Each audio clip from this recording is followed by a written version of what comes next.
Hi, my name is Patricia Brinkmeyer, and I did my study on the effects of intentional two-way communication.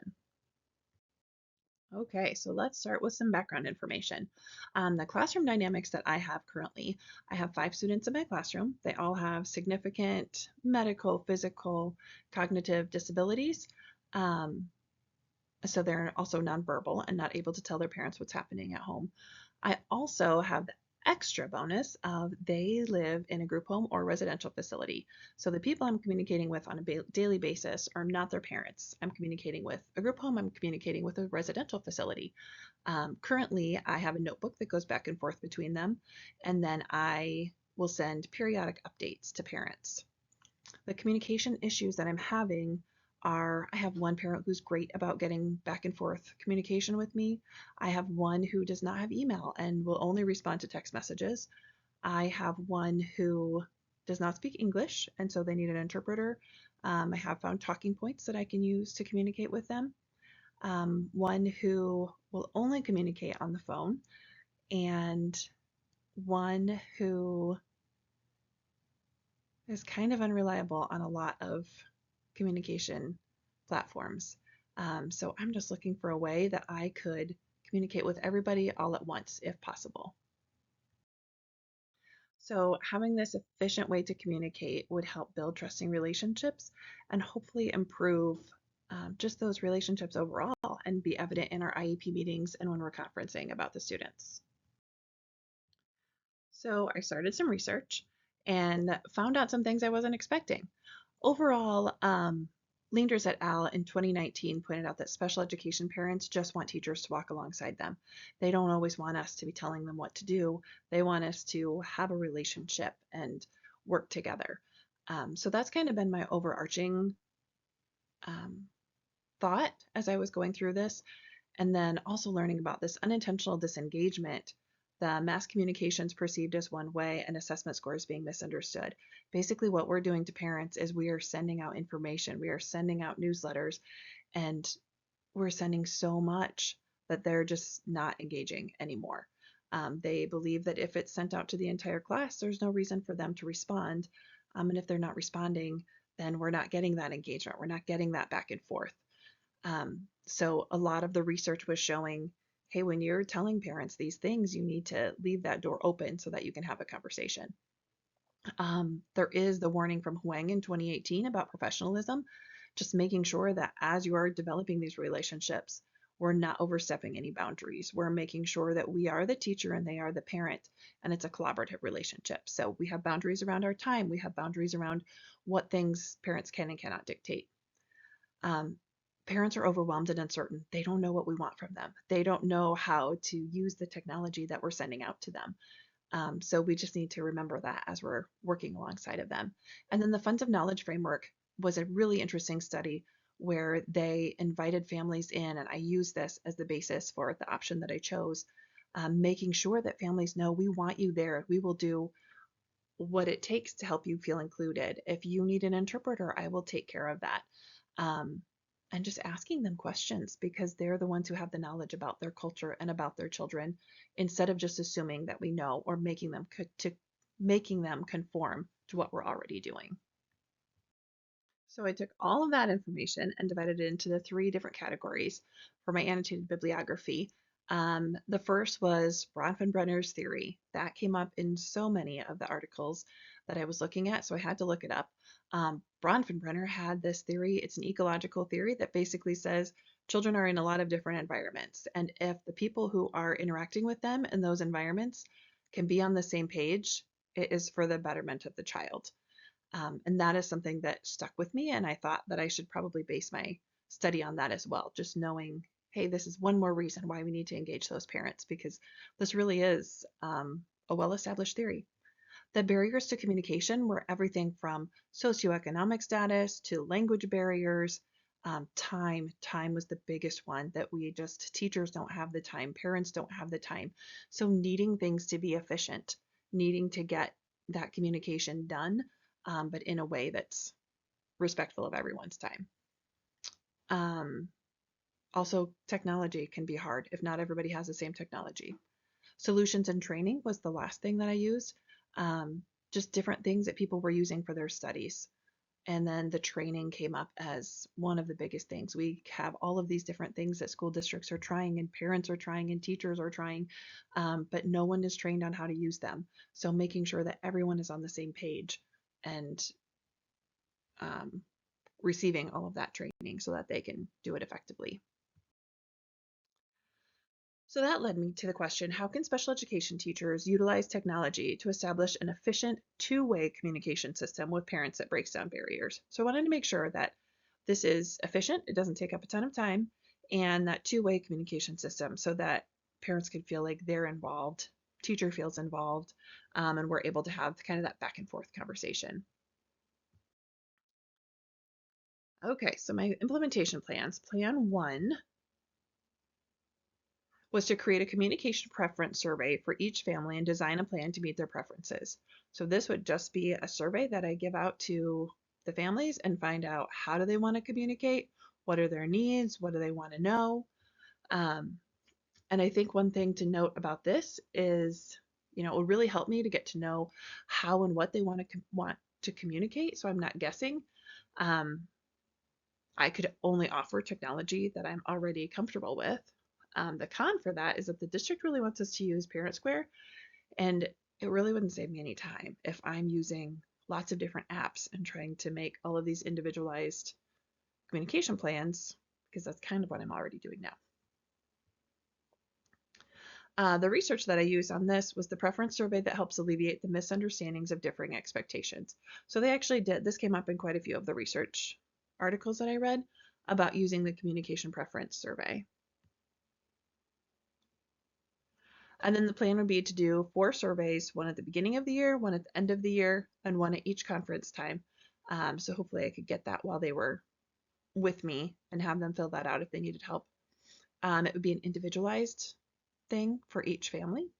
I would use Google Forms so that I could have all of the information gathered. And then if people weren't able to come in, my parents often attend things virtually if they attended at all or over the phone.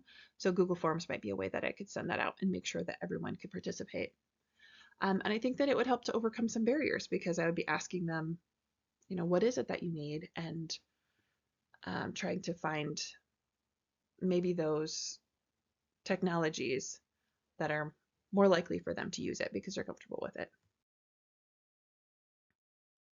Implementation plan 2. It involves forming collaborative relationships with parents by organizing informal, in-person, or virtual events in an online platform to create a supportive community. So in the research, they said that parents needed to build these trusting relationships with the teacher. The most effective way to do that is during informal and organized events. Also, most parents said that if there was something going on, they would prefer in person. And actually, a lot of teachers thought that too. It's just we don't have the time to be able to do that, and parents aren't dropping kids off anymore like they used to. Teachers should use that foundation of knowledge accrued from each family to ensure that accommodations are made for interpreters, virtual visits, or other barriers that may exist. So just making sure that when we're inviting them to things, they're feeling included. They know that those things are going to be set up. They're not wondering. So just being very explicit and saying, hey, I'd love for you to come. We have the interpreter, we have this, everything is going to be all set up.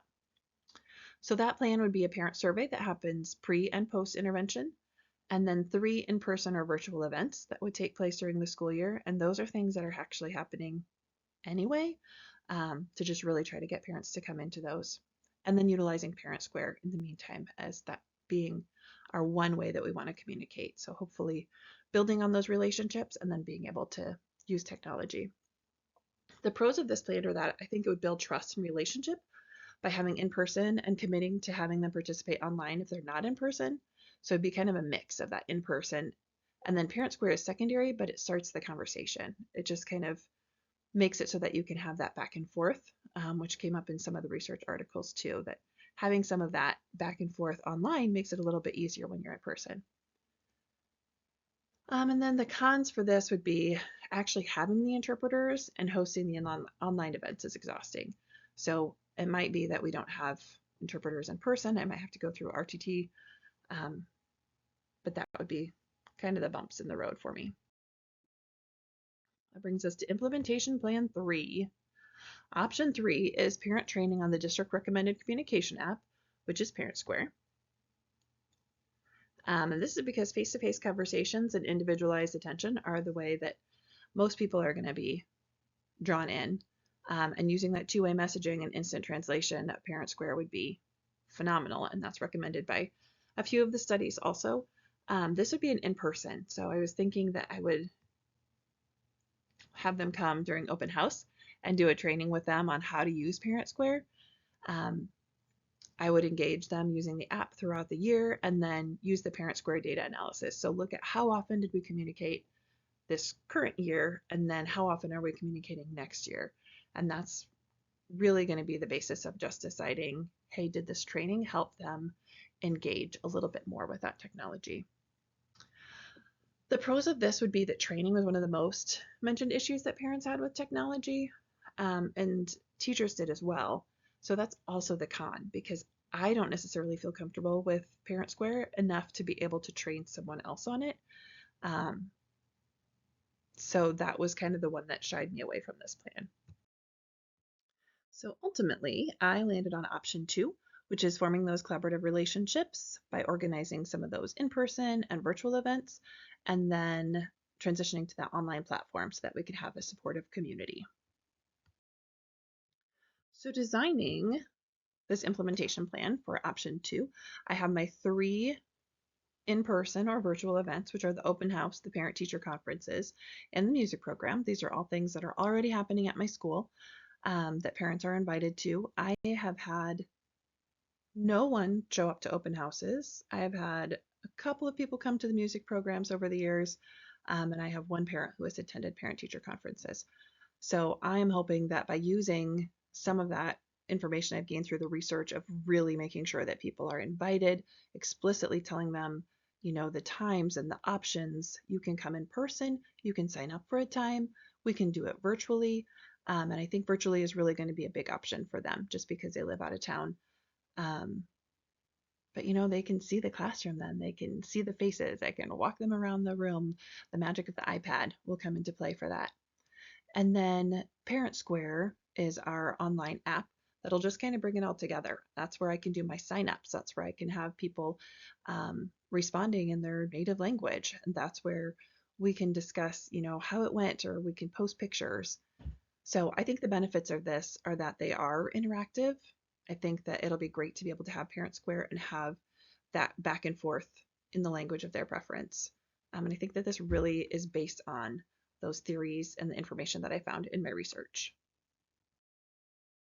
So what I learned from doing this project, just through the research and designing the implementation plan, that despite the danger of blurring those professional lines, we have to go ahead and try to make this work for students with special needs and for any students. To do this effectively, our communication has to be efficient, translatable, and provide the opportunity for two-way dialogue. So looking back on this process, the strengths and weaknesses that I found of the implementation plan that I chose, I think that the strength is that I'm really engaging the parents and building those relationships. Hopefully it's something that will get them engaged and then build upon that relationship so that we can have some of the more online, using Parent Square more and more, and getting them into the building more. I feel like the weakness to that is that this is still going to be a very time consuming process for me to make sure that they're invited and that they're feeling comfortable, getting translators, getting everything set up. But I do hope that as we go on, it gets a little bit easier every time. And they'll be able to use the technology. If I have that relationship, we can really start using Parent Square and use it the way that it was designed to be. I really think that technology is the key to this. Being able to have that instant translation and being able to have everything in one spot for parents. I do plan in the future to implement this plan, actually, hopefully this fall. I loved the systematic way that we went about this, finding the research to back it up, and then coming up with the plans. I just think that it's really a great process so that I know if this is actually working, and developing those plans.